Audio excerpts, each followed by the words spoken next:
Handa na ba ang inyong mga puso para sa isang kwentong susubok sa lahat ng inyong pinaniniwalaan tungkol sa pag-ibig, pamilya at katatagan? Halina't pakinggan natin ang isang salaysay na magpapatunay na kung minsan, ang pinakamalaking laban ay hindi para sa pag-ibig ng iba, kundi para sa pagmamahal sa sarili. Sabi nila, ang pag-aasawa ay pagsasanib ng dalawang pamilya. Ngunit paano kung ang pamilyang dapat ay magiging kanlungan mo, ay siya palang magiging kulungan ng iyong kaluluwa? Ating tunghayan ang kwento ni Laya at ang sampal na gigising sa kanya mula sa isang mahabang pagkakatulog. Isang malutong na sampal ang pumunit sa masayang tugtugan sa loob ng Villa Armonia. Ang tunog niyon ay parang kidlat na gumuhit sa kalangitan ng marangyang pagdiriwang, biglaan, marahas at nakabibingi. Sa isang iglap, ang masaganang tawanan ay naging alingaw-ngaw na lamang. Ang pagkislapan ng mga mamahaling alahas at kasuotan ay tila nanigas sa hangin. Naramdaman ni Laya ang pamamanhid ng kanyang kaliwang pisngi bago pa man ang mismong hapdi.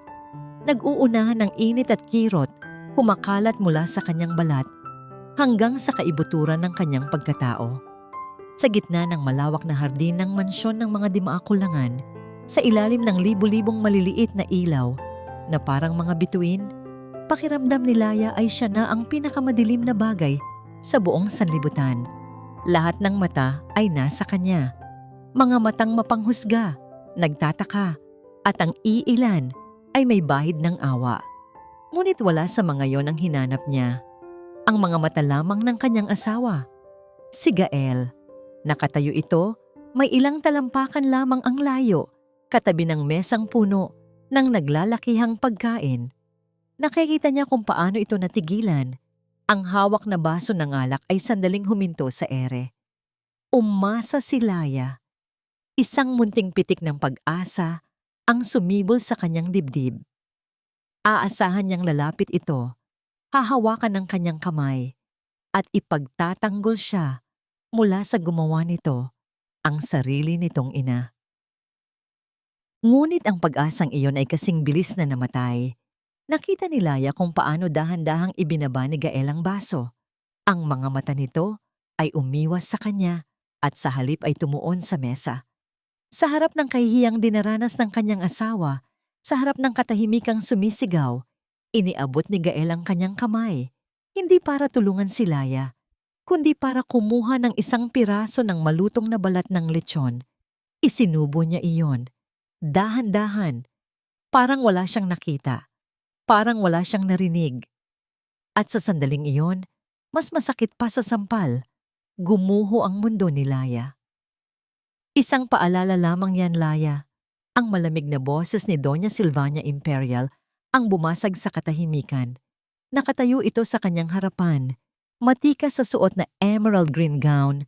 Ang mukha ay isang perpektong maskara ng pagiging maharlika. Isang paalala kung saan ka lulugar. Dito sa pamamahay ko, sa pamilya ko, ako ang reyna. At ang isang tulad mo ay dapat matutong yumukod. Ang dahilan, ang regalong ibinigay ni Laya para sa kaarawan nito. Isang painting na si Laya mismo ang gumawa. Isang larawan ng dalampasigan kung saan unang nagkakilala ang mga magulang ni Gael. Isang regalong puno ng sentimiento. Ngunit para kay Doña Silvania, iyon ay isang insulto. Ano ang gagawin ko sa mumurahin mong basura? Iyon ang mga salitang sinabi nito bago pa ang sampal. Ang kailangan ng pamilyang ito ay tagapagmana. Isang apo, hindi isang baog na pintor na walang kayang ibigay, kundi mga palamuti. Hindi umiyak si Laya. Ang mga luhang dati madaling bumagsak sa tuwing siya'y sinasaktan ng kanyang biyenan ay tila natuyo na. Ang naroon na lamang ay isang kakaibang kalinawan. Ang bawat detalye sa paligid niya ay naging napakalinaw. Ang pekeng pag-aalala sa mukha ng kanyang hipag na si Marisol, ang pag-iwas ng tingin ng mga kamag-anak, at higit sa lahat, ang bawat pagnguya ni Gael sa kanyang kinakain. Walang nagsalita para sa kanya. walang kumampi. Sa Villa Armonia, sa gitna ng pamilyang pinili niyang mahalin, siya ay nag-iisa. Dahan-dahan, itinuwid ni Laya ang kanyang likod. Hindi niya pinansin ang pamumula ng kanyang pisngi.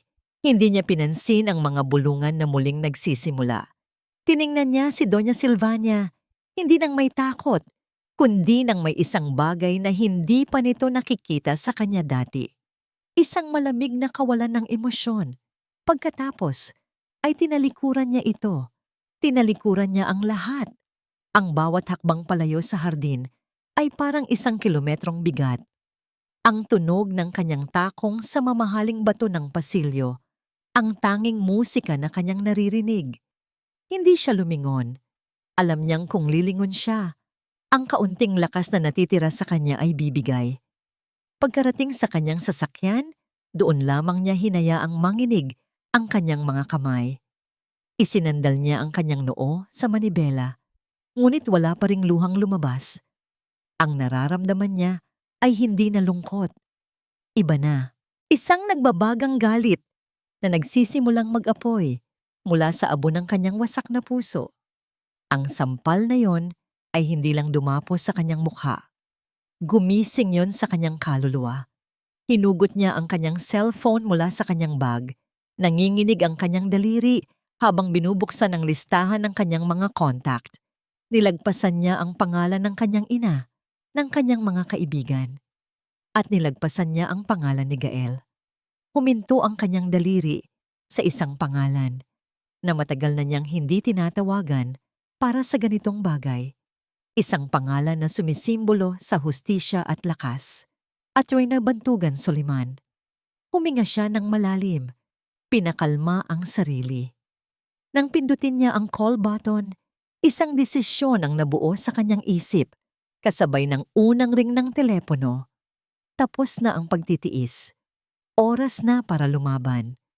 Ang pagpasok ni Laya sa angduyan ng tala ay parang pagpasok sa isang libingan. Ang marangyang penthouse na ito, ang bunga ng kanyang pinaghirapan, ang kanlungan niya mula sa magulong mundo, ay ngayong gabi tila isang malamig na kahon na sumasakal sa kanya. Bawat kanto, bawat muebles ay tila may sinasambit na alaala. Mga alaala na ngayong gabi ay mas masakit pa sa sugat. Ang unang pinuntahanan niya ay ang malawak na bintana na tanawang kumikinang na syudad ng Maharlika.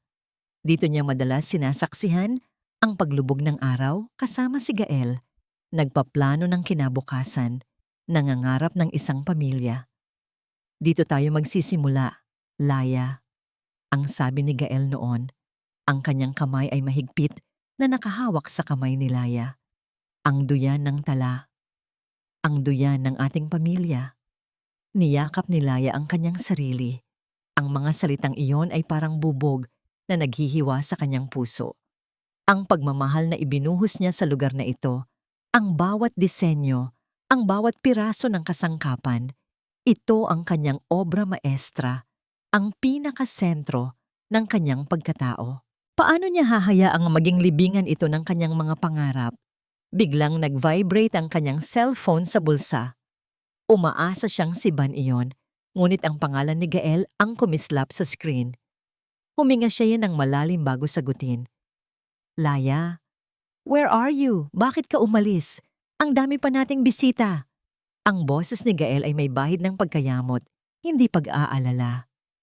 Nasa bahay na ako, Gael.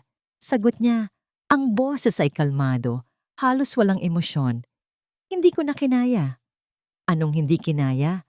Bakit ka ba ganyan? Alam mo naman si Mama, mainit lang ang ulo. Pero ang umalis ka ng ganon, napahiya kami. Napahiya ako. May bahid ng galit ang boses nito ngayon. Napahiya? Kumirot ang pisngi ni Laya. Mas napahiya ako, Gael, sa harap ng lahat. At ikaw, nakita kitang kumakain ng lechon. Bahagyang natahimik sa kabilang linya. Look, Laya, alam kong nahirapan ka, pero family is family. Kailangan nating intindihin si Mama. Matanda na siya. At saka, ako pa rin ang asawa mo. Hindi ko naman hahayaan na saktan kanya ng husto, di ba? Ang mga salitang yon ay nagpaikot sa kanyang tiyan. Ang pagmamahal niya kay Gael ay parang bulag na sumusunod sa bawat maling pangako. Naalala niya ang araw ng kanilang kasal, ang mga matatamis na salita ni Gael na magiging sanga siya ng kanyang buhay, ang proteksyon niya. Ngunit ngayong gabi, ang sangang iyon ay tila pinutol at ang proteksyon ay naglaho. Hindi ko alam, Gael. Iyon lamang ang nasabi niya. Kailangan kong mag-isip. Mag-isip? Kung ano man ang iniisip mo, huwag mong subukang gumawa ng gulo, Laya. Hindi mo gustong magalit si Mama. Alam mo namang mahal ka pa rin namin. May banta sa dulo ng kanyang boses. Pinutol ni Laya ang tawag. Ang mahal ka pa rin namin ay parang pananakot na nakabalat kayo. Ma'am Laya? Napalingon siya. Nakatayo si Yaya himig sa doorway. May hawak na mainit na tsa. Ang matandang Yaya na nagtrabaho na sa kanya bago pa man siya ikasal ay isa sa iilang tao na nakakakita sa tunay niyang sakit. Ang kanyang mukha ay may bakas ng pag-aalala. Okay lang po ba kayo, ma'am? Tanong nito. Nilapag ang tsa sa coffee table. Umiling si Laya. Hindi, Yaya. Hindi ako okay. Lumapit si Yaya himig at marahang hinaplos ang likod ni Laya. Alam ko pong masakit, ma'am. Pero minsan, ang sakit po ang gumigising sa atin. Ito na po ang pagkakataon ninyong tumayo para sa sarili ninyo. Tiningnan ni Laya ang matandang Yaya. Pero paano, Yaya? Paano kung wala na akong lakas? Mayroon po kayo, ma'am. Kayo pa. Nakita ko po ang sipag ninyo para lang maitayo ang building na ito. Kayo po ang pinakamalakas na babaeng kilala ko. Hindi po kayo ang magpapatalo sa kanila. Yumuko si Yaya himig. Hindi po kayo ang magpapatalo sa sarili ninyo. Ang mga salita ni Yaya himig ay parang hamog sa isang tuyong halaman. Hindi ito nagpagaling, ngunit nagbigay ito ng kaunting pag-asa. Mayroon siyang dapat ipaglaban, hindi na para kay Gael, hindi na para sa pamilya di Makulangan, kundi para sa kanyang sarili. Para sa Laya Sinagtala na dating puno ng pangarap. Yaya, salamat, ang tanging nasabi ni Laya. Pagkaalis ni Yaya himig, muling kinuha ni Laya ang cellphone. Sa pagkakataong ito, wala nang pag-aalinlangan. Dati, ang pagtawag kay Bantugan ay nangangahulugang paghaharap sa isang malaking hamon sa negosyo. Ngayon, ito ay isang personal na digmaan. Nagring ang telepono. Isang ring, pangalawang ring. Ban, kailangan ko ng tulong mo. Ang sabi niya pagkasagot nito. Ang boses niya ay kalmado na, ngunit may matigas na tono na hindi niya alam na taglay niya. Gusto kong mag-file ng annulment at gusto kong ipaglaban ang lahat ng pinaghirapan ko. Narinig niya ang bahagyang pagkabigla sa kabilang linya. Laya, sigurado ka ba? Matagal at mahirap ang ganyang laban. Mas mahirap ang mabuhay sa kulungan, Ban. Tugon niya, habang ang mga matay nakatingin sa malawak na syudad. Kailangan ko ng meeting bukas na bukas din. Sumang-ayon si Bantugan. Okay, tomorrow 10 a.m. sa Kapihan Sinagdiwa. Walang nakakakilala sa atin doon. Pero Laya, please mag-ingat ka, lalo na kay Doña Silvania. Mag-iingat ako, Ban, sabi ni Laya. Ngunit ang kanyang mga mata ay nanlilisik. Hindi ito babala para sa kanya. Ito ay isang paalala. Hindi siya ang dapat mag-ingat. Ibinaba niya ang telepono. Sa wakas, ang isang munting liwanag ay nagsisimulang sumilay sa dilim ng kanyang puso. Narinig niya ang pagbukas ng pinto ng apartment. Ang pamilyar na tunog ng susi sa pintuan. Alam niyang si Gael iyon. Mabilis siyang umupo sa sofa, kunwari ay abala sa kanyang tablet. Ang mukha ay walang ekspresyon. Laya, bakit ka hindi pa natutulog? Tanong ni Gael. Ang boses ay malambing ngayon na tila nagpapanggap na walang nangyari. Nilapitan siya nito. Inakbayan. Look, I know you're upset.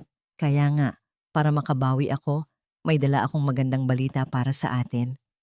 Kinuha nito ang isang brown envelope mula sa kanyang briefcase. Ang mga papeles na ito, sabi nito, para ito sa mas magandang kinabukasan natin. Mga investment. Gusto kong pumirma ka na. Para sa atin to, Laya. Para sa pamilya natin. Inilapag nito ang isang folder sa harap niya.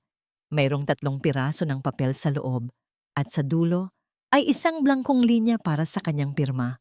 Bakit hindi mo basahin muna? Tanong ni Laya. Ang kanyang puso ay kumakabog ng malakas. Para saan pa? It's just routine. May tiwala ka naman sa akin, di ba? Tiningnan siya nito ng diretso sa mata. May pilit ng ngiti. Pagod ka lang.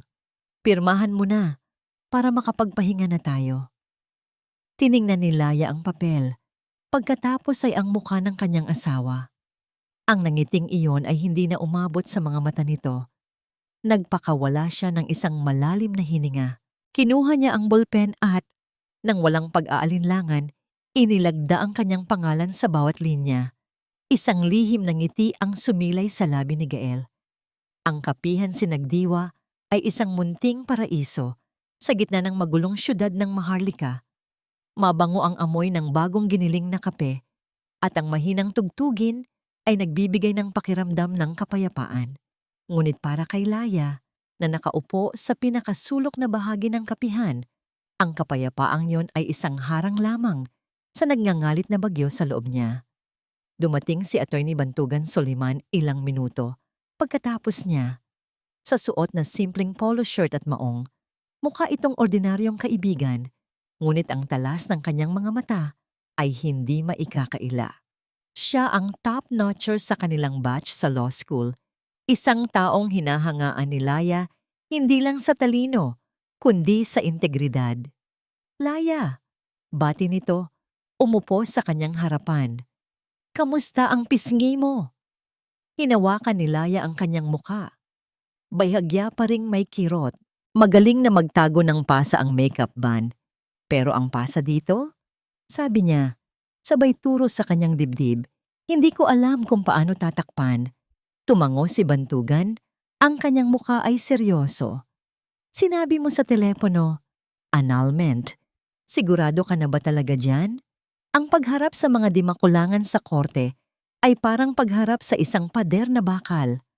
Ang manatili sa bahay na yon ay parang pagyakap sa kumunoy ban. Mas gugustuhin ko pang mabali ang mga buto ko sa pag-akyat sa pader na yon kaysa mamatay ng dahan-dahan sa pagkalunod. Matigas na sagot ni Laya. Inilabas niya mula sa kanyang bag ang isang folder na naglalaman ng kopya ng kanilang marriage contract at ang titulo ng angduyan ng tala. Gusto kong protektahan ang penthouse ko. Ako ang nagtrabaho para doon, Ban. Bawat pako, bawat pintura, pawis at dugo ko ang puhunan. Hindi ako papayag na mapunta yon sa kanila. Kinuha ni Bantugan ang mga dokumento at sinimulang suriin ang mga iyon. Mabuti at nakapangalan lang sa'yo ang titulo. That's a strong point for you. Binili mo ba ito bago pa kayo ikasal? Oo, halos tapos na ang construction ng maging kami ni Gael, paliwanag ni Laya. Good. That makes it your exclusive property. Pero Laya, huminto si Bantugan at tumingin sa kanya ng diretso. Aasahan mo na gagawin nila ang lahat para makuha ang parte nila. Gagamitin nila ang bawat butas ng batas. Gagamitin nila ang koneksyon at pera nila para pahirapan ka. Handa ako, sabi ni Laya. Ang boses ay hindi natitinag. Patuloy na binasa ni Bantugan ang mga papeles. Tahimik lamang siya. Ang kanyang mga mata ay mabilis na gumagalaw sa bawat linya. Maya-maya, huminto siya. Kumunot ang kanyang noo. Muli niyang binasa ang isang partikular na pahina. Inilapit pa ito ng kaunti sa kanyang mga mata. Laya, sabi niya, ang tono ay nagbago. Itong special power of attorney, kailan mo ito pinirmahan? Tiningnan ni Laya ang dokumentong tinutukoy ni Bantugan. Nakasulat doon na binibigyan niya ng kapangyarihan si Gael na i-mortgage o divinida o ibenta ang property sa ngalan niya. Hindi ko matandaan na pumirma ako sa ganyan, sagot ni Laya. Ang pagkalito ay malinaw sa kanyang mukha. Alam mo naman ako, Ban. Binabasa ko ang lahat bago ko pirmahan. Imposibleng pumirma ako sa isang bagay na ganito kalaki ang kapangyarihan. Pero nandito ang pirma mo, giit ni Bantugan. Itinuturo ang pangalan ni Laya sa ibabaw ng nakalimbag na linya. At may notoryo pa, mukhang legal lahat. Pilit na inalala ni Laya. Mayroon ba siyang pinirmahan na hindi niya binasa? Ang tanging naalala niya ay ang mga papeles na ibinigay ni Gael kagabi. Ang investment papers daw. Posible kayang naramdaman niya ang malamig na paggapang ng kaba sa kanyang sikmura. Posible kayang sa ilalim ng mga papel na yon ay nakatago ang dokumentong ito? Ganoon na ba siya naging bulag sa pagtitiwala? Kagabi, mahinang sabi ni Laya, may pinapirmahan siya sa akin. Mga investment papers daw para sa kinabukasan namin. Napahinga ng malalim si Bantugan, ang kanyang mga panga ay nagtiim. Laya, this is bad, very bad. Kung totoo ang dokumentong ito, may karapatan si Gael na gawin ang kahit anong gusto niya sa penthouse mo, kahit hindi mo alam. Pero peke yan. Hindi ko alam ang tungkol dyan. Halos pasigaw na, sabi ni Laya. Shhh! Pagpapakalma ni Bantugan. I believe you. Pero ang korte, kailangan ng ebidensya. Sa ngayon, ang hitsura nito ay legal. Sandaling natahimik si Laya. Pinoproseso ang lahat. Ang sampal, ang pagkain ni Gael ng lechon, ang mga salita nito sa telepono. At ngayon, ito. Ang lahat ay tila mga piraso ng isang masalimuot na puzzle na bumubuo ng isang larawan ng kataksilan. Anong gagawin ko? Tanong niya. Ang boses ay nanginginig sa unang pagkakataon. Tiningnan siya ni Bantugan. Ang mga mata ay puno ng determinasyon. Makinig kang mabuti, Laya. Uuwi ka sa bahay ninyo. Aarte ka na parang walang nangyari. Maging ang mapagmahal na asawa ka na kilala nila. Huwag na huwag mong ipapahalata na may alam ka. Huwag mong kokomprontahin si Gael. Understood? Tumango si Laya. Ako na ang bahala dito. Pagpapatuloy ni Bantugan. Ipapa-verify ko ang dokumentong ito. Titingnan ko kung sino ang notaryo publiko, kung kailan ito na-file. Bibigyan mo ako ng kopya ng pirma mo sa ibang dokumento para maikumpara. For now, we gather our ammunition silently. Ang pinakamahalaga, huwag kang gagawa ng kahit anong ingay. Tumayo si Laya. Ang kanyang katawan ay tila mas mabigat. Salamat, Ban. Mag-ingat ka, Laya. Nasa lungga ka ng mga ahas. Ang huling bilin nito. Habang naglalakad si Laya pabalik sa kanyang sasakyan, ang bawat yabag niya ay puno ng bigat. Ang kaaway ay hindi na lang ang kanyang biyenan. Ang kaaway pala ay ang taong katabi niyang matulog gabi-gabi. Nang gabing iyon, habang naghahanda siya para matulog, tumunog ang kanyang telepono. Isang text message mula kay Bantugan. Laya, I got a preliminary check on the document. I need to tell you something. Mabilis na tumawag si Laya. Ban, anong nalaman mo? Pekeng-peke, di ba? May katahimikan sa kabilang linya bago sumagot si Bantugan. Ang kanyang boses ay mababa at seryoso. Laya, iyon na nga ang problema. Ang pirma, mukhang authentic. Ang selyo ng notaryo, mukhang lihitimo rin. Kung ano man ang ginawa nila, pinagplanuhan nilang mabuti. Mas malaki ang problema natin kaysa sa inaakala mo. Ang mga salita ni Bantugan ay parang multo na bumabagabag kay Laya sa buong magdamag. Mukhang authentic. Mukhang lihitimo. Paanong nangyari iyon? Paanong ang isang pirma na hindi niya sinadyang gawin para sa layuning iyon ay magiging balido? Ang pagtulog sa tabi ni Gael ay naging isang uri ng pagpapahirap. Ang bawat paghinga nito, ang bawat paggalaw, ay nagdudulot ng kuryente ng takot at pagdududa sa kanyang sistema. Ang lalaking minsan niyang itinuring na kanyang tahanan ay isa na ngayong estranghero, isang mapanganib na estranghero. Kinabukasan, isinabuhay niya ang payo ni Bantugan. Ngumiti siya kay Gael.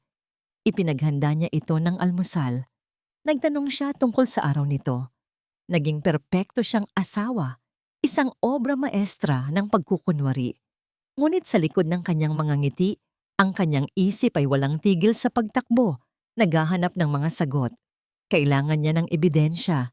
Kailangan niya ng isang bagay na magpapatunay na nilinlang siya. Nang makaalis si Gael para sa trabaho, doon nagsimula ang kanyang misyon. Ang una niyang pinuntahan ay ang maliit na opisina nito sa loob ng kanilang penthouse. Dito nito itinatago ang mahahalagang dokumento. Ang puso ni Laya ay dumadagundong sa kanyang dibdib. Ang bawat tunog sa labas ng apartment ay tila banta. Sinimulan niyang buksan ang mga drawer ng desk ni Gael. Mga papeles ng negosyo, mga resibo, mga lumang sulat. Walang anumang kahina-hinala. Naghahanap siya ng kahit anong bakas ng notaryo, ng kahit anong komunikasyon tungkol sa special power of attorney. Ngunit malinis ang lahat. Masyadong malinis. Nagpatuloy siya sa paghahanap.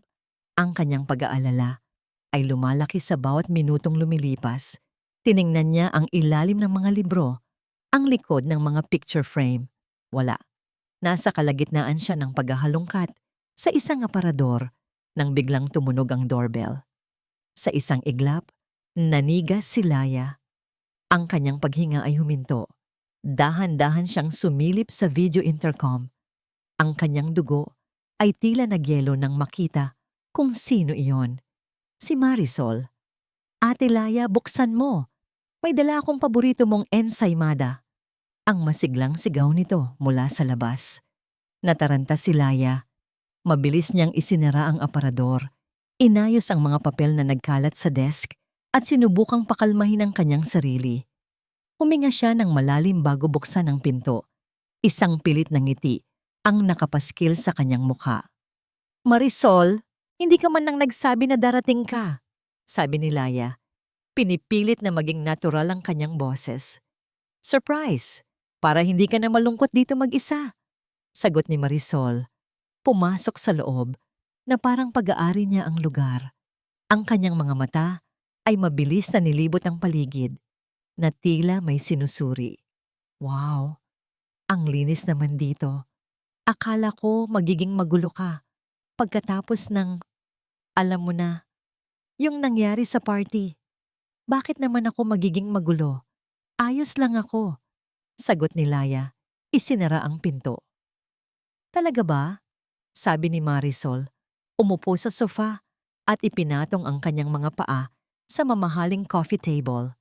Kasi kung ako sa'yo, iiyak ako ng 1 linggo. Pero sa bagay, iba ka. Sanay ka na sigurong masaktan. May halong pang-aasar sa kanyang tono. Hindi pinansin ni Laya ang patutsada. Gusto mo ba ng kape? Sure. Yung special blend mo, ha? Utos nito. Habang nagtitimpla ng kape si Laya sa kusina, ramdam niya ang mga mata ni Marisol na nakasunod sa bawat galaw niya. Ang pagbisitang ito ay hindi tungkol sa ensaymada. Ito ay isang misyon. Pinadala siya ni Doña Silvania para magmanman. Nagpatuloy ang kanilang pag-uusap, puno ng mga pahiwatig at matatalim na salita na nakabalot sa pekeng pag-aalala. Si Marisol ay nagtanong tungkol sa mga plano ni Laya, kung may balak ba siyang magbakasyon, kung kumusta na ang kanyang mga proyekto. Bawat tanong ay tila may mas malalim na kahulugan. Alam mo ate, sabi ni Marisol habang humihigop ng kape, dapat mas maging praktikal ka.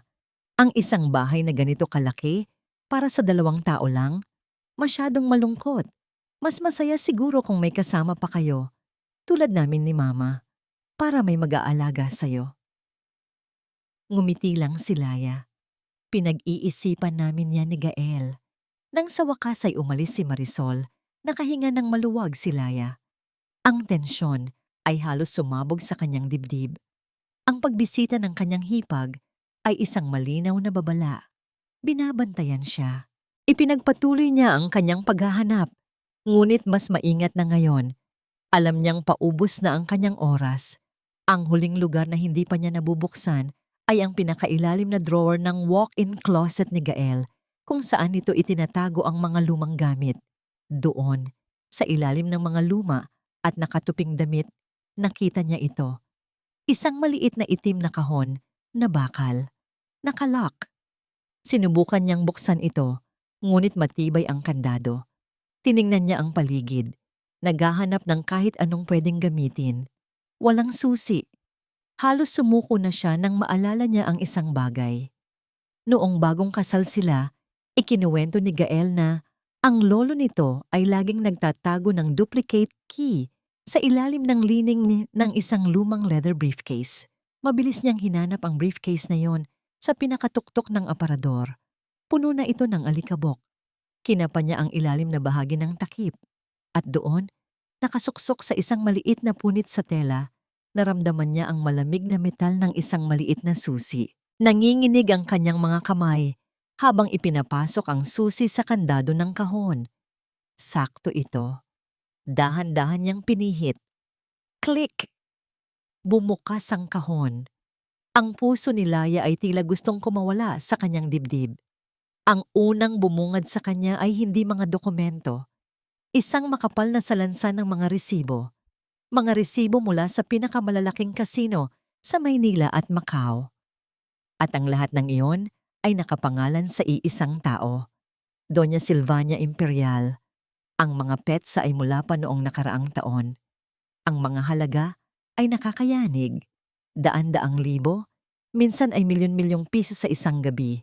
Ang kanyang biyenan ay hindi lang mayabang at malupit. Sugarol pala ito, at malaki ang pagkakautang. Sa ilalim ng mga resibo, may isa pang sobre. Binuksan niya ito. Isang demand letter mula sa isang kilalang loan shark, nagbabanta ng legal na aksyon at iba pang uri ng aksyon kung hindi mababayaran ni Doña Silvania ang utang nitong nagkakahalaga ng 10 milyong piso sa loob ng isang buwan. Ang petsa sa sulat, 1 linggo bago ang kaarawan nito, 1 linggo bago ang sampal. At sa tabi ng sulat, nakita niya ang isang pamilyar na dokumento. Ang original copy ng Special Power of Attorney. Ang mga dokumentong hawak ni Laya ay parang yelo na dahan-dahang kumakalat sa kanyang mga ugat. Pinapamanhid ang bawat hibla ng kanyang pagkatao. Ang mga resibo ng kasino, ang demand letter, ang Special Power of Attorney. Lahat ng ito ay mga piraso ng isang madilim na katotohanan na matagal nang inilihim sa kanya. Hindi na siya nag-abalang ibalik sa ayos ang mga gamit. Maingat niyang kinunan ng litrato ang bawat dokumento gamit ang kanyang cellphone. Tinitiyak na malinaw ang bawat detalye, bawat petsa, bawat halaga. Pagkatapos ay isinara niya ang kahon, ikinasa ang lock, at ibinalik ang susi sa pinagtataguan nito. Umupo siya sa gilid ng kama. Ang mga ebidensya ay nagliliyab sa screen ng kanyang telepono at naghintay. Gabi na nang dumating si Gael. Dala nito ang paboritong pagkain ni Laya mula sa isang mamahaling restaurant. Ngumiti ito, ang ngiti ng isang taong walang anumang itinatago, at hinalikan siya sa noo. "For my beautiful wife," sabi nito. Inilalapag ang mga paper bag sa mesa para makabawi sa stress nitong mga nakaraang araw. Tiningnan ni Laya ang asawa. Ang pamilyar na mukha nito, ang mga matang dati niyang sinisisid para hanapin ang pagmamahal ay tila isa na ngayong maskara. Paano nito nagagawang ngumiti ng ganoon? Paano nito nagagawang magpanggap na parabang ang mundo nila ay perpekto pa rin? "Salamat, Gael," sagot niya. Ang kanyang boses ay walang laman. "Pero kailangan nating mag-usap." Nagbago ang ekspresyon ni Gael. Ang nangiti nito ay bahagyang nawala. "Tungkol saan? Kung tungkol pa rin to kay Mama." "Hindi lang tungkol sa kanya," putol ni Laya. Itinapat niya ang kanyang cellphone sa harap nito. Ipinapakita ang litrato ng demand letter. "Tungkol dito." Nanlaki ang mga mata ni Gael. Ang kulay sa kanyang mukha ay biglang nawala. Kinuha nito ang telepono. Tinitigan ang litrato na parang hindi makapaniwala. Saan mo nakuha to?" "Mahalaga pa ba kung saan ko nakuha? Ang mahalaga, totoo ba to, Gael?" tanong ni Laya. Ang kanyang boses ay nagsisimula ng manginig, hindi sa takot, kundi sa galit na nagpupumiglas na makawala. "May utang ba ang ina mo sa mga loan shark?" Sinubukang bawiin ni Gael ang kanyang kompostura. "Laya, Hindi mo naiintindihan. Complicated to. Family problem to. Family problem? O problema ng ina mo na idinadamay tayong lahat? Giit ni Laya. Ipinakita niya ang sunod na litrato. Ang mga resibo mula sa kasino. Sugarol siya, Gael. At inilulubog niya ang sarili niya sa utang. Ito ba ang dahilan? Ito ba ang dahilan kung bakit kailangan ninyong makuha ang penthouse ko? Hindi ganyan yun. Sigaw ni Gael. Ang kanyang pagkukunwari ay tuluyan ng gumuho. Hindi mo kilala si Mama. Nasa ilalim siya ng matinding pressure at responsibilidad kong tulungan siya. Responsibilidad mo siyang tulungan, pero responsibilidad mo rin akong protektahan. Sumbat ni Laya. Ako ang asawa mo, pero anong ginawa mo? Pinabayaan mo akong sampalin niya. At ngayon, malalaman ko na pinaplano niyo palang gamitin ang pinaghirapan ko para ipambayad sa mga bisyo niya. Sa puntong yon, bumagsak ang balikat ni Gael. Ang kanyang galit ay napalitan ng isang uri ng desperasyon. Lumuhod ito sa harap ni Laya. Hinawakan ang kanyang mga kamay. Umiyak ito. Patawarin mo ako, Laya. Sabi nito, ang mga luha ay tumutulos sa kanyang mga pisngi. Oo, totoo. Malaki ang utang ni Mama. Tinatakot na siya, Laya. Tinatakot na kami. Natakot ako. Hindi ko alam ang gagawin. Ang mga luha nito ay parang mga kutsilyong tumutusok sa puso ni Laya. Isang parte sa kanya ang gustong maniwala, gustong maawa. Ito pa rin ang Gael na minahal niya. Bakit hindi mo sinabi sa akin? Tanong ni Laya. Ang kanyang boses ay basag na. Bakit kailangang maglihim? Dahil ayokong madamay ka pa. Sagot ni Gael. Masumigpit ang hawak sa kanyang mga kamay. Pero wala na akong ibang maisip na paraan. Ikaw lang ang makakatulong sa amin. Ang penthouse, kung isasangla lang natin, pansamantala. Para mabayaran sila, Laya. Please, para sa pamilya natin. Ginamit nito ang salitang iyon. Pamilya. Ang salitang minsan ay musika sa kanyang pandinig, ngunit ngayoy lason. At ang special power of attorney, Gael, tanong ni Laya, ang kanyang mga mata ay matalim. Kasama rin ba yun sa plano para hindi ako madamay? Natigilan si Gael. Iyon. Iyon ay para mapabilis ang proseso, para hindi ka na ma-stress sa mga papeles. Isang backup plan para protektahan ka mula sa gulo. Isang tawang mapait ang kumawala sa lalamunan ni Laya. Protektahan ako? O protektahan ang mga plano ninyo? Nilinlang mo ako, Gael. Pinapirma mo ako sa isang bagay na sisira sa akin. Hindi. Mahal kita, Laya. Maniwala ka sa akin. Pagmamakaawa ni Gael, niyakap ang kanyang mga binti. Gagawin ko ang lahat para bumawi sa'yo. Kapag natapos na ang lahat ng ito, aalis na tayo. Tayong dalawa lang. Malayo sa kanila. Magsisimula tayo ulit. Please, mahal ko. Tulungan mo lang kami ngayon. Gawin mo ito para sa pagmamahal natin. Ang mga salita nito ay matatamis, isang pamilyar na himig ng pangako. Ngunit sa likod ng mga iyon, naririnig na ni Laya ang mga kasinungalingan. Tiningnan niya ang lalaking nakaluhod sa kanyang paanan. Isang taong duwag na nagtatago sa likod ng pag-ibig para pagtakpan ng kanyang mga kasalanan. Tinanggal ni Laya ang kanyang mga kamay mula sa pagkakahawak ni Gael. Dahan-dahan siyang tumayo. Hindi, sabi niya. Ang kanyang boses ay malamig at matatag. Hindi ko isasangla ang bahay ko. Hindi ko isasakripisyo ang kinabukasan ko para sa mga pagkakamali ng ina mo. Ang pagmamakaawa sa mukha ni Gael ay biglang naglaho. Napalitan ito ng hindi makapaniwalang tingin at pagkatapos ng isang madilim na galit. Tumayo ito. Ang kanyang mga mata ay nanlilisik. Ano ang sinabi mo? Ang narinig mo, sagot ni Laya. Tapos na ang pagiging tanga ko, Gael. Isang nangising mapanganib ang sumilay sa labi ni Gael. Lumapit ito sa kanya. Ang bawat hakbang ay may bigat. Sa tingin mo ba may pagpipilian ka? Sabi nito, ang boses ay mababa at puno ng pagbabanta. Hindi mo ba naiintindihan, Laya? Huli na ang lahat para tumanggi. Bago pa nito mabawi ang kanyang mga salita, bago pa nito mapagtanto ang kanyang pagkakamali, ang katotohanan ay lumabas na. Emosyonal ka lang ngayon. Dagdag nito, sinubukang bawiin ang sitwasyon, pero maiintindihan mo rin. Emosyonal ka lang. Walang kang ibang pagpipilian, Laya. Lahat ay nakaayos na. Ang huling mga salitang yon ay umalingaw-ngaw sa silid. Lahat ay nakaayos na. At sa sandaling iyon, naintindihan ni Laya. Hindi ito simpleng plano lang. Isa itong sabuatan. Lahat ay nakaayos na. Ang mga salitang iyon ay parang isang susi na nagbukas ng huling pinto sa madilim na pasilyo ng kanyang mga pagdududa. Sa likod ng pintong iyon, hindi na anino ang nakita ni Laya. Nakita niya ang halimaw ng buong buo. Hindi na sumagot si Laya. Ang pakikipagtalo kay Gael ay wala ng saysay.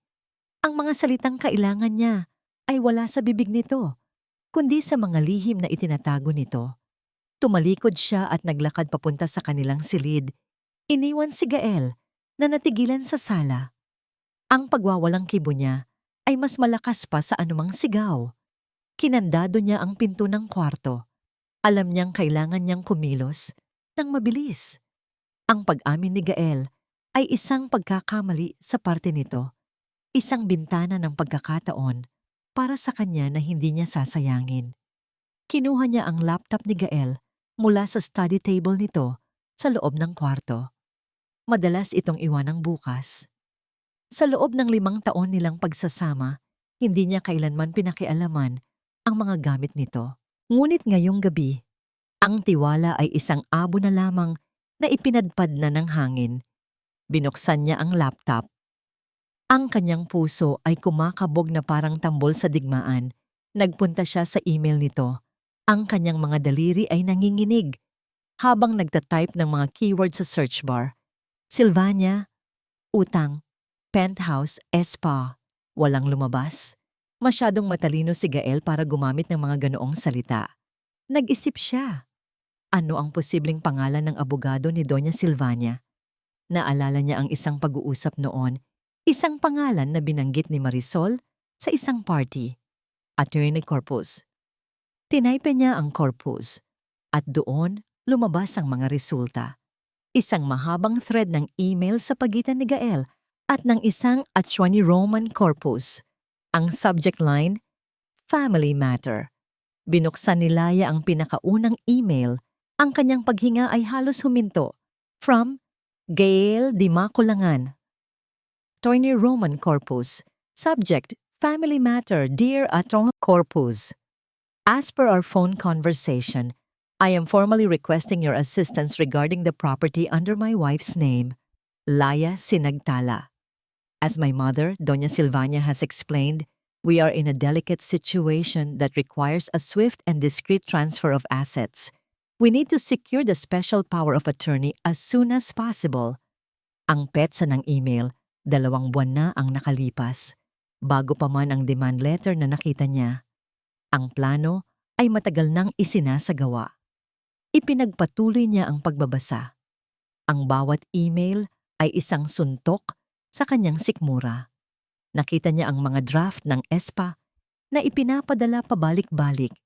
Ang mga diskusyon tungkol sa kung paano ito ipapanotaryo nang hindi dumadaan sa tamang proseso. Ang mga mungkahi ni Attorney Corpus kung paano hikayatin si Laya na pumirma ng hindi nagdududa. At pagkatapos ay nakita niya ang pinakamasakit sa lahat. Isang email mula kay Gael. From Gael Di Maculangan to Attorney Roman Corpus. Subject, Renumber, Signature Attorney. Corpus attached is a high-resolution scan of my wife's signature from our marriage contract. As you suggested, we can use this as a reference. My wife is sentimental and trusts me completely. I can slip the document into a pile of other papers for her to sign. She won't read it. She never does when it comes from me. Just make sure the final document looks clean and official. Let's get this done before my mother's birthday. This will be our gift to her. Ang hininga ni Laya ay tuluyang nawala. Hindi lang pala siya nilinlang. Ang kanyang pagmamahal, ang kanyang tiwala, ang mga pinakamahalagang bagay na ibinigay niya kay Gael ay ginamit na sandata laban sa kanya. Hindi lang ito isang sabwatan para sa pera. Isa itong pagtataksil sa pinaka-personal at pinakamasakit na antas. Ang sampal ni Doña Silvania ay masakit. Ang panlalamig ni Gael sa party ay nakakadurog. Ngunit ito, ang makitang ang pag-ibig na iningatan niya ay isa lamang palang kasangkapan sa isang malaking panloloko. Ito ay isang kamatayan. Ang kamatayan ng lahat ng pinaniniwalaan niya tungkol sa lalaking pinakasalan niya.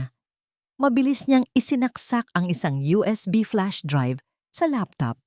Kinopya niya ang buong email thread, bawat salita, bawat attachment.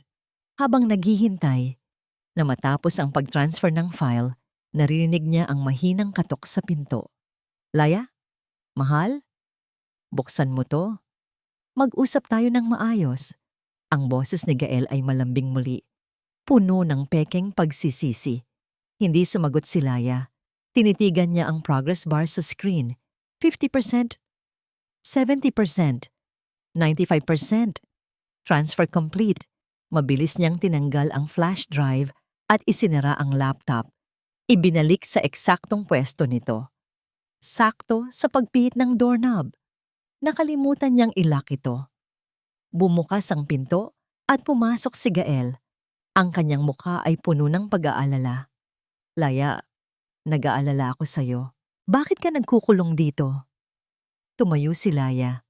Ang flash drive ay mahigpit na nakakuyom sa kanyang palad.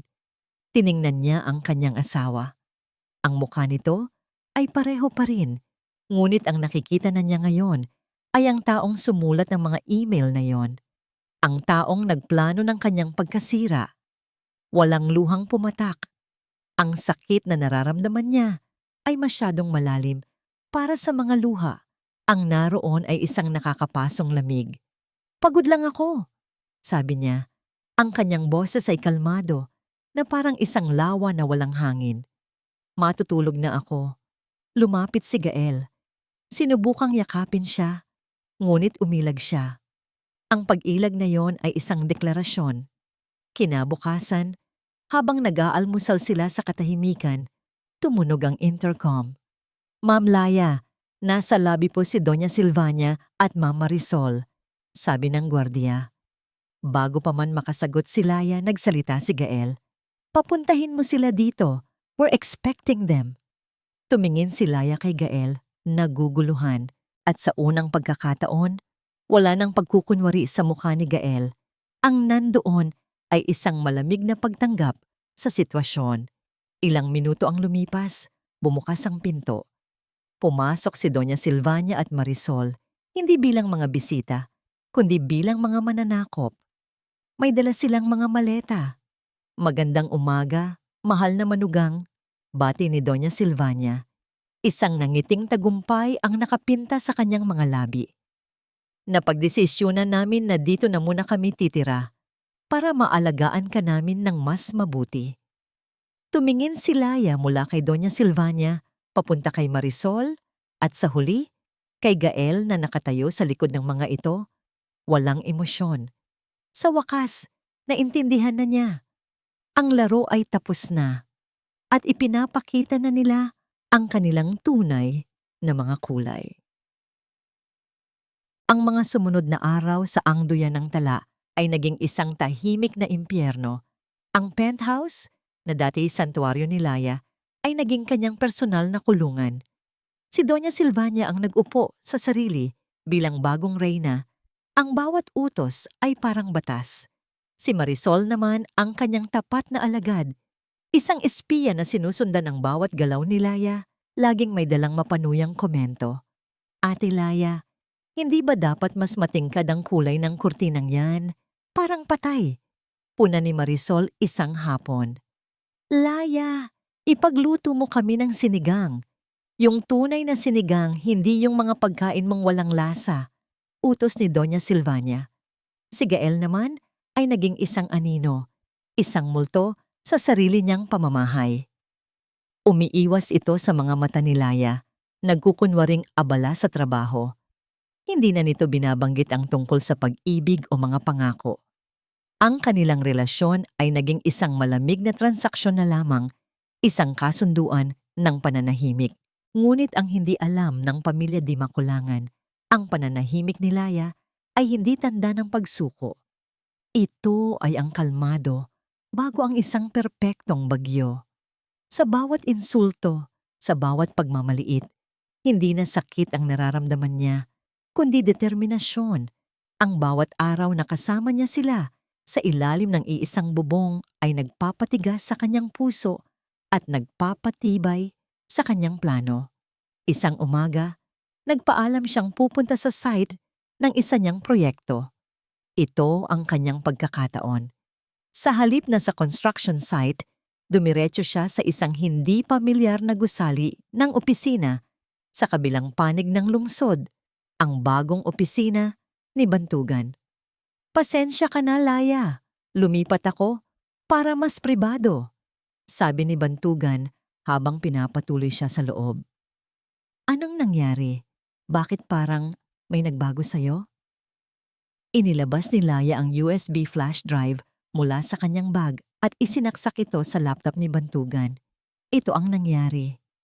Habang binabasa ni Bantugan ang email thread sa pagitan ni Gael at ni Atty. Corpuz, ang kanyang kalmadong ekspresyon ay dahan-dahang napalitan ng hindi makapaniwalang galit. Ang kanyang mga panga ay nagtiim, ang kanyang mga kamao ay ikinuyom. Walang hiya. Mahinang bulong nito pagkatapos basahin ang lahat. Criminal conspiracy ito, Laya. Forgery, fraud. Pwede natin silang ipakulong. Alam ko, sagot ni Laya, ang kanyang boses ay matatag. Pero hindi yun ang gusto ko, Ban. Kung idedemanda natin sila, aabutin tayo ng taon sa korte. Gagamitin nila ang pera nila para i-delay ang kaso. Habang nagdurusa ako, sila, magpapatuloy sa buhay nila. Gusto ko ng isang bagay na mas mabilis. Mas tiyak. Tumingin si Bantugan sa kanya. "Ano ang nasa isip mo?" "Ibebenta ko ang penthouse," deklara ni Laya. Nagulat si Bantugan. "Ibebenta? Pero yan ang pangarap mo." "Ang pangarap ko ay magkaroon ng tahanan, Ban. Hindi isang gintong hawla," giit ni Laya. Habang abala sila sa pagpeke ng mga dokumento para masangla ang unit, uunahan ko sila. Ibenta natin ito ng legal at mabilis. Kapag nakuha nila ang pekeng titulo, wala na itong halaga dahil meron ng bagong at legal na may-ari. Napangiti si Bantugan, isang ngingiti ng paghanga.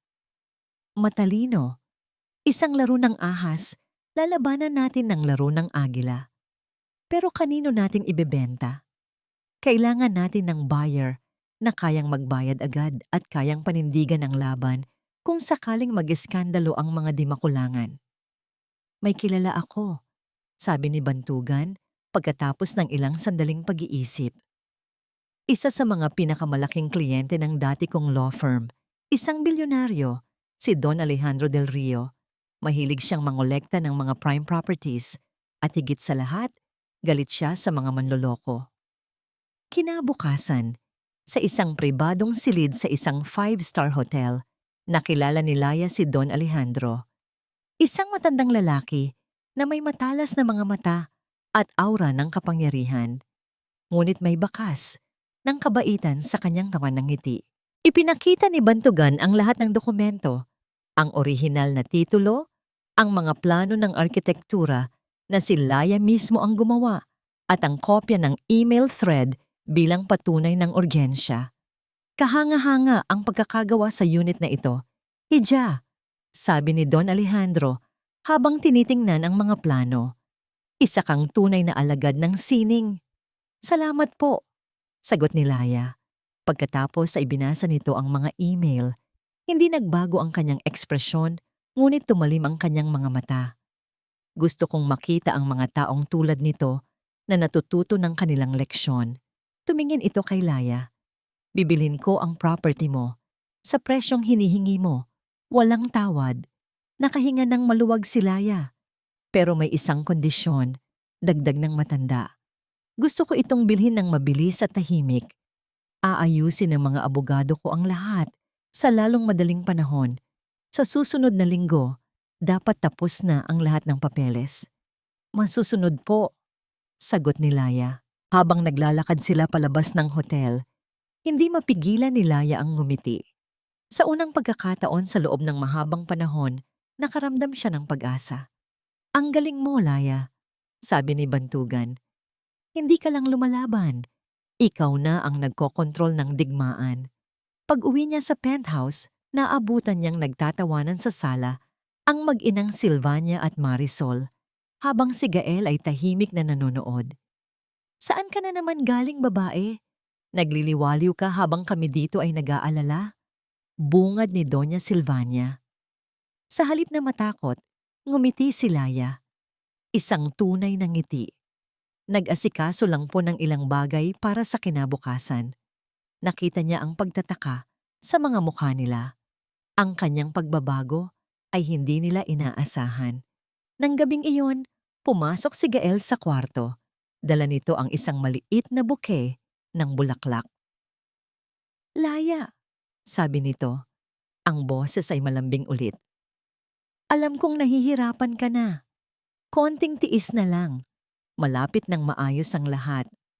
Inilapag nito ang mga bulaklak sa mesa. Nakikita kong nauunawaan mo na ang sitwasyon. Nakikita kong bumabalik ka na sa dati.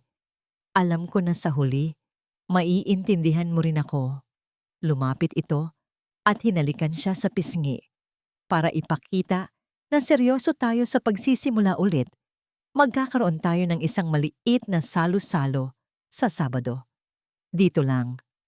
Isang family dinner para ipagdiwang na naayos na natin ang lahat ng gusot. Tumangulang si Laya. Ang kanyang nangiti ay hindi nawawala. Oo, magkakaroon sila ng isang pagdiriwang. Isang pagdiriwang na hinding-hindi nila malilimutan. Biyernes ng gabi. Ang bisperas ng family dinner na inorganisa ni Gael. Ang bisperas ng araw ng paghuhukom. Nakatayo si Laya sa gitna ng kanyang sala, habang ang kadiliman ng gabi ay dahan-dahang lumalamon sa siyudad ng Maharlika sa labas ng bintana. Ang mga dimakulangan ay lumabas. Isang pre-celebration dinner, sabi ni Marisol nang may pangaasar. Alam ni Laya na ito na ang huling pagkakataon na masusolo niya ang lugar na ito. Ang huling gabi niya sa kanyang tahanan. Ang katahimikan sa loob ng penthouse ay halos nakabibingi. Bawat sulok ay nangungusap, bumubulong ng mga alaala. Ang bawat muebles, bawat palamuti, ay pinili niya ng may pagmamahal at pag-iingat. Ang bawat isa ay may kwento. Nilapitan niya ang isang malaking estante na puno ng mga libro ng sining at arkitektura. Hinaplos niya ang gulugod ng isang makapal na aklat. Ito ang kauna-unahang regalong binili niya para sa sarili mula sa kanyang unang sweldo bilang arkitekto. Dito nagsimula ang pangarap.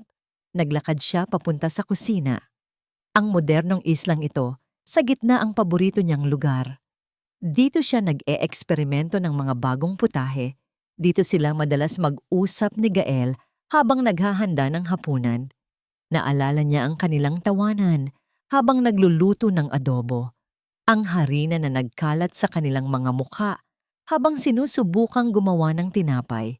Ang mga alaalang iyon, na minsan ay nagbibigay sa kanya ng init, ay isa na ngayong malamig na patunay ng isang pag-ibig na peke pala. Pumasok siya sa kanilang silid.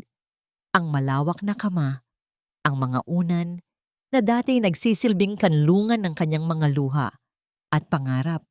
Ngayon, ito'y isang malawak na disyerto ng kalungkutan. Tiningnan niya ang vanity table, ang mga pabango at pampaganda na ginagamit niya para pagtakpan hindi lang ang mga pasa, kundi pati ang sakit sa kanyang kalooban. Ma'am Laya? Napalingon si Laya. Nakatayo si Yaya himig sa may pinto. May dalang isang baso ng gatas. Ang kanyang mga mata ay puno ng lungkot, na tila nababasa ang lahat ng nasa isip ni Laya. Hindi po kayo dapat malungkot ng mag-isa, sabi ng matanda. Inilapag ang baso sa nightstand. Umupo si Laya sa gilid ng kama. Paano ko iiwan ang lahat ng ito, Yaya? Itinayo ko ito. Bawat piraso nito ako. Umupo si Yaya himig sa kanyang tabi. Ang isang bahay, ma'am, ay gawa sa kahoy at bato. Pwedeng itayo ulit. Pero ang isang buhay na nawasak, mahirap buuin. Ang ginagawa ninyo ngayon ay hindi pag-iwan sa bahay ninyo. Ang ginagawa ninyo ay pagpili sa sarili ninyo. Hinawakan ng matanda ang kamay ni Laya. Ang isang pugad, kapag nilason na ng ahas, ay hindi naligtas para sa ibon. Kailangan niyang lumipad at humanap ng bagong puno para pagtayuan ng bago at mas matibay na pugad. Ang mga salita ni Yaya himig ay tumagos sa puso ni Laya. Tama siya. Ito ay hindi pagtalikod. Ito ay paglipad. Salamat, Yaya, sabi ni Laya. Isang maliit na ngiti ang sumilay sa kanyang mga labi. Salamat sa lahat. Niyakap siya ng matanda. Wala pong anuman, ma'am. Palagi po akong narito para sa inyo. Nang makaalis si Yaya himig, lumabas si Laya sa balkonahe. Ang malamig na hangin ng gabi ay yumakap sa kanya. Sa ibaba, ang mga ilaw ng syudad ay kumikinang na parang isang karagatan ng mga alitaptap. Dito, sa tuktok ng mundo, minsan niyang naramdaman na abot kamay niya ang lahat. Ngayon, nararamdaman niya ang sakit ng pagkawala. Ngunit kasabay nito, nararamdaman din niya ang kalayaan. Ang pagbitiw sa lugar na ito ay pagbitiw din sa sakit, sa pagtataksil, sa babaeng si Laya na nagbubulag-bulagan sa pag-ibig. Kinuha niya ang kanyang telepono. May isang bagong mensahe mula kay Bantugan. Lahat ay handa na para bukas. Ang deed of sale ay nairehistro na. Ang mga titulo ay nasa pangalan na ni Don Alejandro. Ang kailangan na lang ay ang huling akto ng dula. See you tomorrow. Be strong. Napabuntong hininga si Laya. Ito na. Walang atrasan. Tumingin siya sa kalangitan. Walang mga bituin ngayong gabi. Natatakpan ng mga ulap. Ngunit sa kanyang isip, nakikita niya ang liwanag. Narinig niya ang mahinang tunog ng tawanan mula sa sala. Binaliwala niya ito noong una, iniisip na guni-guni lang. Ngunit narinig niya ulit. Mas malinaw. Hindi pala sila umalis. O baka maaga silang umuwi. Dahan-dahan siyang lumapit sa pinto ng balkonahe, sapat lang para makasilip. Nakita niya si Gael at ang ina nito na nakaupo sa sofa, nag-uusap. Hindi niya marinig ang lahat, pero nakuha niya ang ilang piraso ng kanilang pag-uusap. Sigurado ka na ba, anak? Baka magbago pa ang isip ng babaeng yan. Ang boses ni Doña Silvania. Huwag kang mag-alala, ma. Sagot ni Gael. Nasa atin na ang SPA. At bukas, pagkatapos ng dinner, ipapanotaryo ko na ang deed of sale na pinapirmahan ko sa kanya. Akala niya, investment papers pa rin yun. By Monday, isusumite na ni Attorney Corpus ang lahat. Atin na ang lahat ng ito. Isang tawang mahina, ngunit puno ng kasakiman ang pinakawalan ni Doña Silvania. Mabuti. At pagkatapos, anong gagawin mo sa kanya? Huminto si Gael. Hahayaan ko siyang manatili. Isang palamuti na lang sa bahay na ito. Wala na siyang kapangyarihan. Wala na siyang halaga. Sa huli, matututo rin siyang sumunod. Ang mga salitang yon ay ang huling patak na nagpaapaw sa baso. Ang anumang natitirang awa o pag-aalinlangan sa puso ni Laya ay tuluyan ng naglaho, napalitan ng isang matigas at malamig na bato. Dahan-dahan siyang bumalik sa kadiliman ng balkonahe, ang muka ay walang emosyon. Itinaas niya ang kanyang telepono at nag-type ng maikling reply kay Bantugan. I'm ready, let's end this. Sabado, ang araw ng pagdiriwang, ang araw ng paghuhukom. Ang penthouse ay pinalamutian na parang isang entablado para sa isang masayang dula. May mga sariwang bulaklak sa bawat mesa. Ang mga mamahaling kubyertos ay nakahilera ng perpekto at ang amoy ng masasarap na pagkaing inihanda ni Yaya himig ay nangingibabaw sa hangin. Ngunit sa likod ng lahat ng ito, may isang tensyon na halos nahihipo isang kuryenteng naghihintay na kumidlat. Si Laya ay kumilos na parang isang perpektong punong abala. Nakasuot siya ng isang simpleng puting bestida. Ang kanyang buhok ay nakapusod ng maayos. Ang kanyang mukha ay kalmado. Ang kanyang mga ngiti ay matipid, ngunit nasa lugar. Siya ang larawan ng isang asawang sumusunod, isang babaeng natalo. At yun mismo ang gusto niyang isipin nila. Si Doña Silvania ay nasa kanyang trono, ang pinakamalaking silya sa hapagkainan. Nakasuot ito ng kulay dugong bestida. Ang kanyang mga alahas ay kumikinang sa bawat galaw. Si Marisol ay nasa kanyang tabi, abala sa pagkuha ng mga litrato para sa kanyang social media. At si Gael, nakatayo sa tabi ni Laya, ay may hawak na kopita ng champagne. Ang kanyang mukha ay puno ng pagmamalaki at kasabikan. Isang tagay. Simula ni Gael, itinaas ang kanyang kopita. Para sa pamilya at para sa isang bago at mas masaganang simula. Para sa pamilya, masayang sagot ni Doña Silvania at Marisol, kasama ang ilang piling kamag-anak na inimbita nila para saksihan ang kanilang tagumpay. Tiningnan ni Laya ang orasan sa dingding. 7:15 ng gabi. Malapit na. Upo na tayo at kumain. Masiglang sabi ni Doña Silvania. Gutom na ako. Laya, asikasuhin mo ang mga bisita.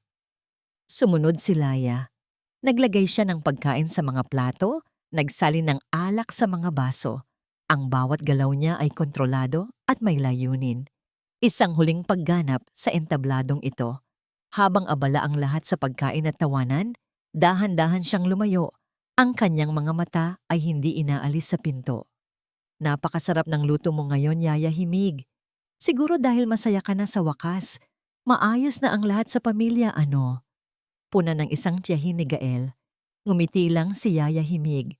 Sakto 7:30 ng gabi, tumunog ang doorbell. Ang tunog niyon ay kasing lakas ng isang putok ng baril sa gitna ng kanilang kasiyahan. Ang lahat ay natigilan. Nagkatinginan sila. May inaasahan pa ba tayong bisita, Gael? Tanong ni Doña Silvania. Ang kanyang kilay ay nakataas. Umiling si Gael, naguguluhan. Wala ma. Ako na ang magbubukas, mahinahong sabi ni Laya. Ang lahat ng mga mata ay sumunod sa kanya habang naglalakad siya papunta sa pinto. Bawat hakbang niya ay tila bumagal. Inilagay niya ang kanyang kamay sa doorknob, huminga ng malalim, at pinihit ito. Bumukas ang pinto. Ang unang pumasok ay si Bantugan Soliman, nakasuot ng isang matikas na business suit. Ang kanyang mukha ay seryoso at walang emosyon. Sa likod niya, sumunod ang isang matandang lalaki na may hindi maikakailang aura ng kapangyarihan, si Don Alejandro del Rio. At sa likod nilang dalawa, may 3 pang lalaking nakasuta na. Lahat ay may dalang mga itim na briefcase. Ang musika ay biglang humina. Ang tawanan ay namatay.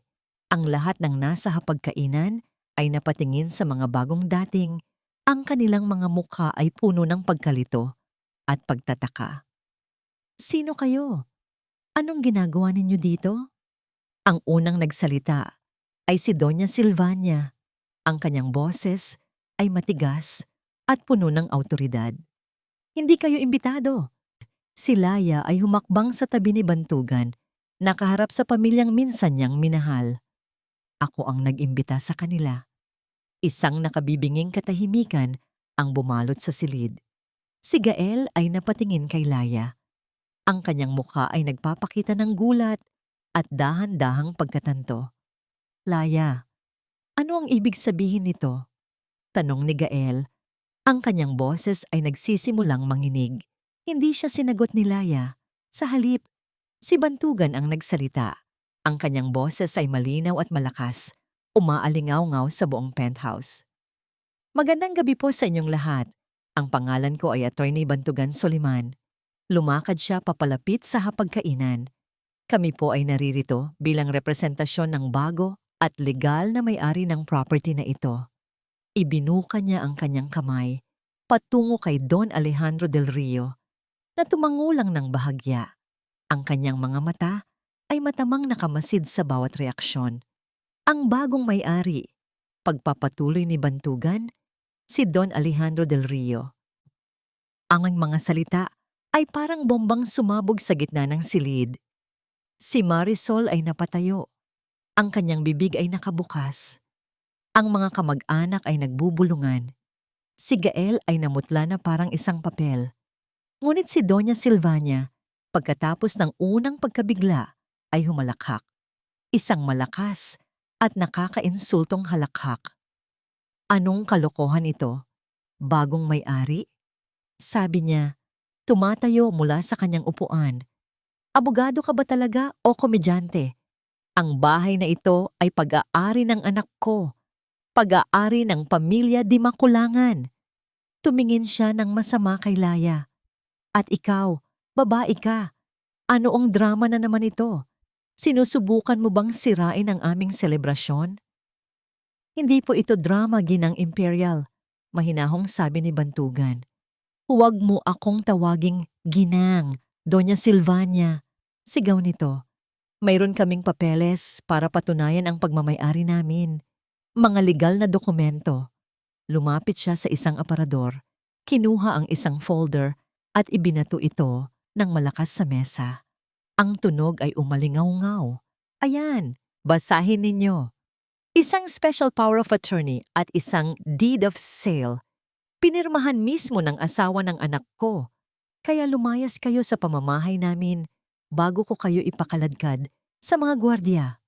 Ang kanyang boses ay puno ng kumpiyansa, ng tagumpay.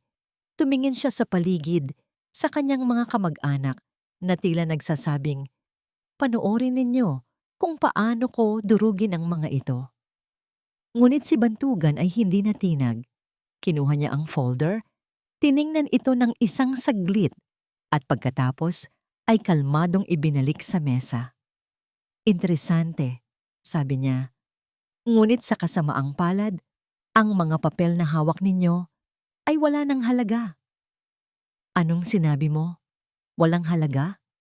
Ang boses ni Doña Silvania ay umakyat sa isang matinis na tono ng galit. Huwag mo akong linlangin, abogaducho. Ang mga dokumentong yan ay pinirmahan at nanotaryohan. Legal ang lahat. Maaring legal ang itsura, Doña Silvania. Kalmadong sagot ni Bantugan. Ngunit ang batas ay hindi tungkol sa itsura. Ito ay tungkol sa katotohanan at tamang proseso. Binuksan ng isa sa mga kasama ni Bantugan ang kanyang briefcase at inilabas ang isang set ng mga dokumento, mas makapal at mas mukhang opisyal. Inilapag niya ito sa mesa sa tabi ng folder ng mga Di Makulangan. Ito, sabi ni Bantugan, tinuturo ang bagong set ng papeles. Ang tunay na deed of absolute sale sa pagitan ni Ginging Rayulaya Sinagtala at ni Don Alejandro del Rio. Itinuro niya ang petsa, pinirmahan at nanotaryo nang mas maaga sa petsa ng pekeng dokumento ninyo. At ang mas mahalaga, ito ay nairehistro na sa Registry of Deeds. Ang titulong hawak ninyo ay nakansela na. Ang bagong titulo ay na-issue na sa ilalim ng pangalan ni Don Alejandro. Ang bawat salita ni Bantugan ay parang isang martilyo na pumupukpok sa pundasyon ng kayabangan ng mga Di Makulangan. Ang kumpiyansa sa mukha ni Doña Silvania ay unti-unting napalitan ng pagkalito at pagkatapos ng hindi makapaniwalang pagkatakot. Hindi maaari. Sigaw niya, dinampot ang papeles ni Bantugan. Tiningnan niya ang mga selyo, ang mga pirma. Ang kanyang mga kamay ay nagsimulang manginig. Paano nangyari ito?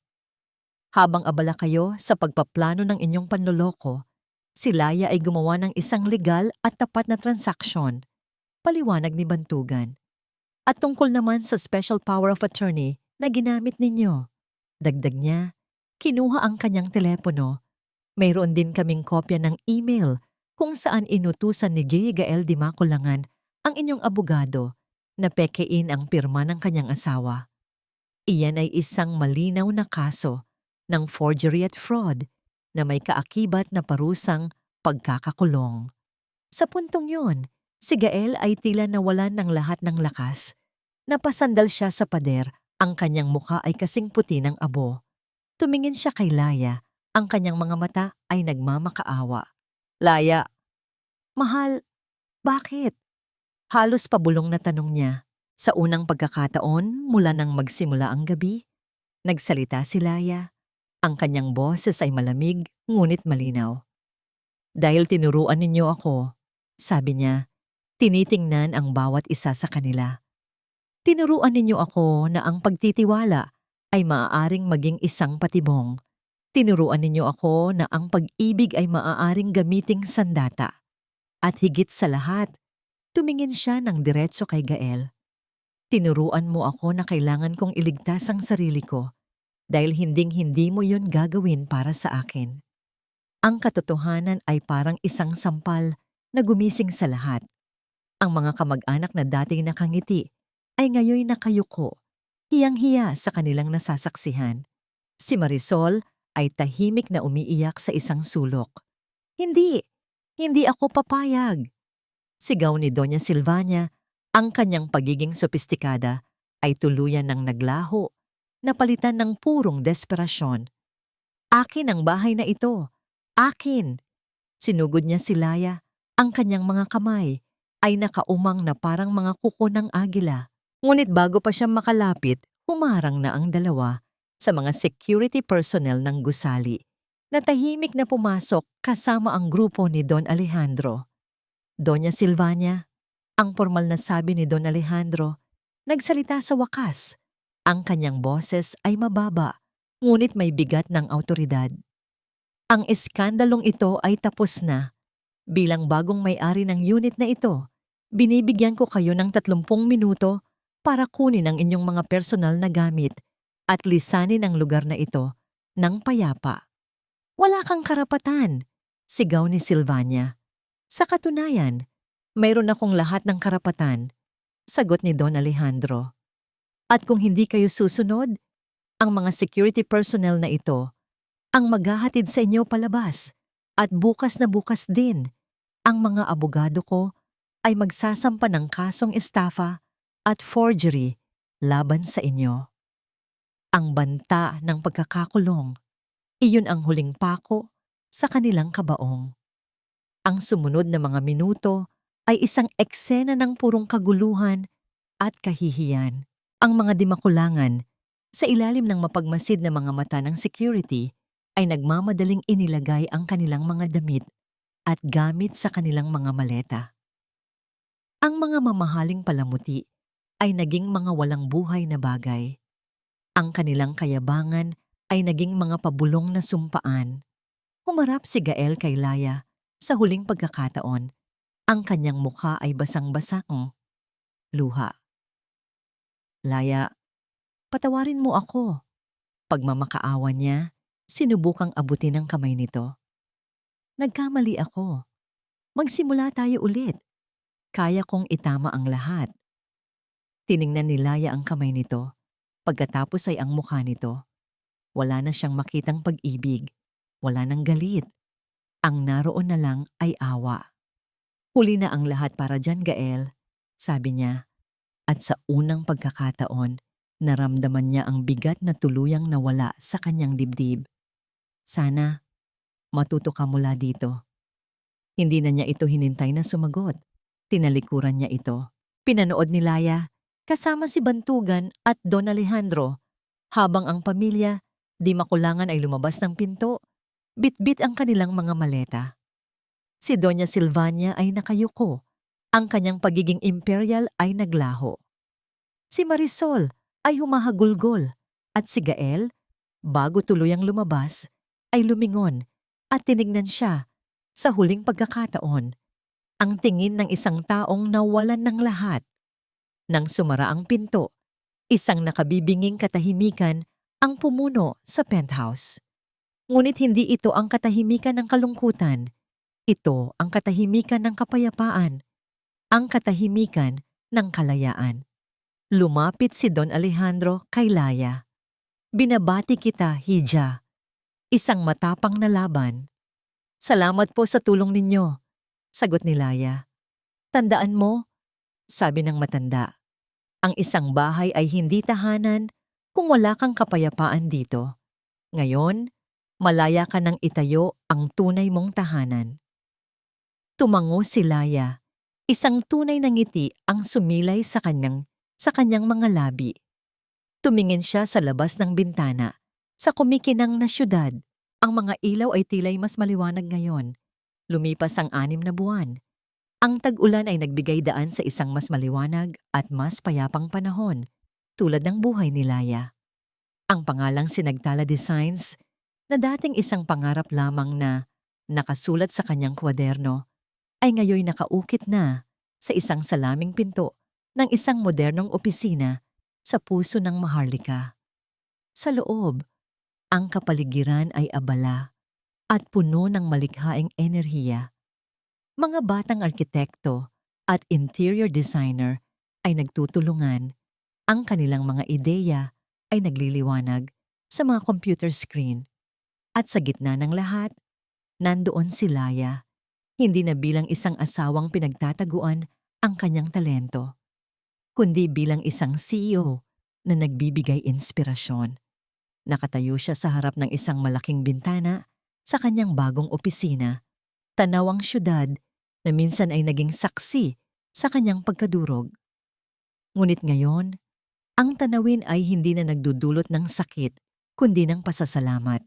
Ang bawat gusali ay isang paalala na ang lahat ay maaaring itayo muli, mas matatag at mas maganda kaysa dati.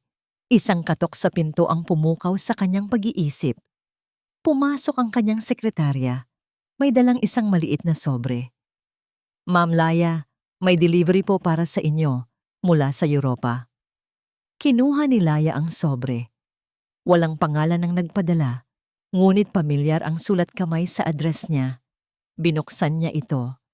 Sa loob, isang postcard. Ang larawan ay ang magandang tanawin ng Lake Como sa Italia. Sa likod, may maikling sulat. Laya, narinig ko ang tungkol sa bago mong kumpanya. Binabati kita. Sabi ko naman sa'yo, mas bagay sa'yo ang kalayaan. Huwag mo sanang isipin na nakalimutan ko na ang utang kong kape. Babawi ako pag uwi ko. Banisang nangiti ang gumuhit sa mga labi ni Laya habang binabasa ang sulat. Si Bantugan ay kinuha ng isang malaking international law firm at kasalukuyang nasa Europa para sa isang mahalagang kaso. Ang kanilang pagkakaibigan na sinubok ng apoy ay nanatiling matatag. Nababasa niya ang mga balita online. Ang Villa Armonia, ang dating simbolo ng kapangyarihan ng mga imperial, ay isinubasta na ng bangko. May mga bulong-bulungan na si Doña Silvania ay nagkaroon ng malubhang karamdaman dahil sa stress at kahihiyan. Si Marisol na naman ay nawala na sa social scene. At si Gael, ang huling balita niya ay nagtatrabaho ito sa isang maliit na kumpanya sa probinsya, malayo sa karangyaan na kanyang kinasanayan. Hindi na niya ito kinamumuhian. Wala na rin siyang awa. Para sa kanya, si Gael ay isa na lamang aral. Isang masakit, ngunit mahalagang aral tungkol sa pag-ibig sa sarili. Hindi na niya kailanman ninais na makita silang magdusa. Ang tanging hinangad niya ay kapayapaan. At iyon ay natagpuan niya, hindi sa paghihiganti, kundi sa pagpapalaya sa sarili mula sa kanilang anino. Biglang tumunog ang telepono sa kanyang mesa. Sinagtala Designs, this is Laya speaking. How can I help you? Sagot niya. Ang kanyang boses ay puno ng kumpiyansa at profesionalismo. Sa kabilang linya, isang boses ng babae ang nagsalita. May kandil Sinagtala, magandang araw po. Nakuha ko po ang numero ninyo mula kay Don Alejandro Del Rey. Sabi niya, kayo raw po ang pinakamagaling na arkitekto sa buong Maharlika. Mayroon po sana akong ipapagawa. Isang bahay, isang tahanan para sa akin at sa aking mga anak, kung saan kami makakapagsimula muli. Napatigil si Laya. Ang mga salitang magsimula muli ay tumagos sa kanyang puso. Of course, sagot ni Laya, ang kanyang ngiti ay abot hanggang sa kanyang mga mata. I would be honored to help you build your new beginning. Pagkatapos ng tawag, muli siyang tumingin sa labas ng bintana. Ang araw ay nagniningning ng buong liwanag. Ang duyan ng tala, ang penthouse na yon, ay isang magandang kabanata ng kanyang buhay. Ngunit yon ay isang kabanata lamang. Ang kwento niya ay hindi nagtapos doon. Doon ito tunay na nagsimula. Hindi na siya ang babaeng nakatira sa duyan ng mga bituin na pag-aari ng iba. Siya na mismo ang bituin. Nagliliwanag sa sarili niyang kalangitan, sa sarili niyang liwanag, at ang sinag niya ay mas maliwanag kailanman. Malaya, matatag, at sa wakas, buo. At dito po nagtatapos ang ating kwento. Isang salaysay na nagpapatunay na ang tunay na lakas ay hindi nasusukat sa kung gaano karaming sakit ang kaya nating tiisin, kundi sa tapang nating bumitaw sa lahat ng nagdudulot nito sa atin. Ang aral ng kwento ni Laya ay simple ngunit makapangyarihan. Huwag na huwag mong hahayaan na ang pagmamahal mo sa iba ay maging dahilan para kalimutan mong mahalin ang iyong sarili. Dahil sa huli, ang tanging taong makakapagligtas sa iyo ay walang iba kundi ikaw. Maraming salamat po sa inyong walang sawang pagsubaybay at pakikinig. Sana po ay nasiyahan at nakapulot kayo ng inspirasyon sa kwento ni Laya Sinagtala.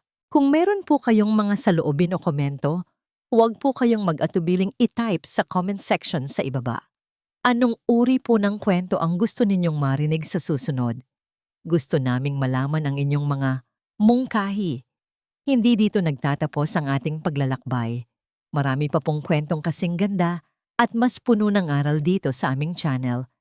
Kung nagustuhan nyo ang kwentong ito, i-like, i-share sa pamilya at mga kaibigan, at mag-subscribe na rin para lagi kayong updated sa mga susunod pa naming kwento. I-click nyo ang notification bell para kayo ang unang makarinig kapag may bago kaming upload. Pagpalain po kayo ng Panginoon, kayo at ang inyong buong pamilya. Hanggang sa muli.